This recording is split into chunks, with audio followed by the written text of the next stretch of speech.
কি ব্যাপার আব্বা, তুমি কান্তাছো কেরে? টিয়া পয়সা যা আছেন সব তো দোকান বাইয়ে দিয়া লাইছি। আমারও তো জান পড়ে গেছে গা, আগের মতো কাম করতারি না।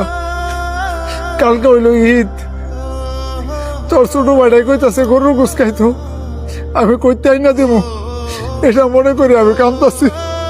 কাইন্দো না আব্বা, তোমার আমি কতবার করে কইছি যে আমি একটা কাজ করি, তুমি বারবার কও যে আমি লেয়া পড়াটা যাতে আগে শেষ করি। হেন্দা আবার আত্মীয় স্বজনরা আম করে দেখতারে না, যদি আত্মীয় স্বজনরা দেখতার তা না হয় ছোট ভাই লেখাটা বুঝতে চাই আনতে পারতাম। আসলে কি আব্বা, মধ্য ফ্যামিলির ঘরে জন্মাইছি তো কারো কাছে চাইতে পারি না। গরিবের ঘরে জন্মাইতাম তাহলে হাত ফাইতে ফাইতে হইলেও ছোট ভাই লেখা গোস্ত নিয়ে যেতাম। তুই ঠিক হয়ে গেছ বাপ, মধ্যবিত্ত হয়েছি দেখে ওই জায়গায় জায়গায় ঠেকে না পারি কইতে, না পারি সইতে। এই ধর 200 টাকা, বাজার থেকে গিয়া একটা মুরগি লয়ে আয়। কালকা যদি বলাঠারে গরুর গোস্ত নাও দিতারি, মুরগির গোস্তটা দেওয়ার লাগবো। আব্বা তুমি কোনো চিন্তা করো না, আমার বন্ধু সানি আছে না, হ্যাঁ নাকি এবার গ্রামও কুরবানি দিব। আমি হ্যার কাছে যাম, দেখবা হ্যাঁ আমার জীবন না করতো না, এতগুলা গুস্ত দিয়ে দিব। তুমি থাও,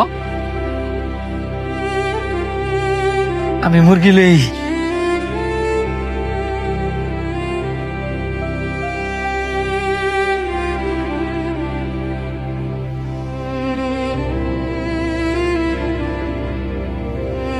সানি, কে ভাই তুমি? আমার চিনছস না? আমি শান্ত। শান্ত? আরে তুই আর চিনছস না? উত্তর ভারত যাথায়। আমি উত্তর পাড়া থাই, তা ছোটবেলার বন্ধু। এতক্ষণে চিনছি, তুই মিন্টু ঘর ফোলা। তো কি খবর তোর? আলহামদুলিল্লাহ ভালোই। অনেকদিন পরে তোরা দেখলাম, নিজের কাছে অনেক শান্তি লাগতাছে। হইছে, কি কারণে আইছো সেটা ক। কেমনে যে কই লজ্জার কথা, যদি একটু সাইডে আইতি। সাইডে দিতে মুখের লেগা, হেরা তো তোর এলাকার মানুষ হই না, শর্মায়া কি কবি আগে সামনেই ক। তোরা তো নিজেরা বড় একটা গরু কুরবানি দিতেছস, গরিব মানুষকে দিবি, এখন আমারে কয়েক টুকরা গুস্ত দিস আমার লেগে।